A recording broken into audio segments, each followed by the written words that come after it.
Dalawang pulis na naman sa Pangasinan ang nagpositibo sa COVID-19.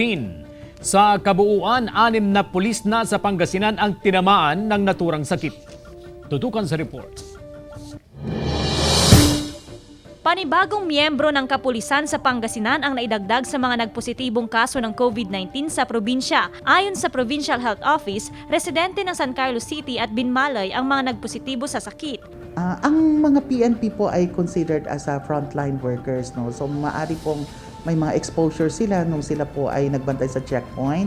Dito rin naman po sa kanilang mga opisina ay hindi rin naman po sila huminto, no, on their services. Simula kahapon nagpatupad ng lockdown sa Pangasinan Police Provincial Office. Kahapon, nag-umpisa kaming mag-lockdown kahapon kasi nga yung nag-positive ay tagaloob ng PPO.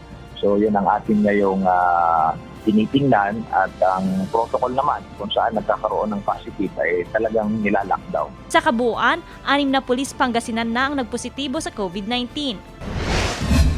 Samantala, nakarecover na ang unang COVID-19 patient ng San Carlos City. Sumailalim siya ngayon sa 14-day home quarantine. Nagsagawa na rin ng swab test sa 36 na individual na nakasalamuhan ng pasyente.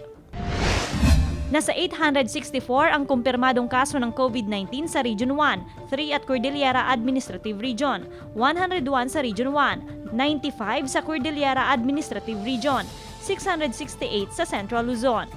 Kasama si Henry Dumincil, Joan Punsoy, Balita Amyanan.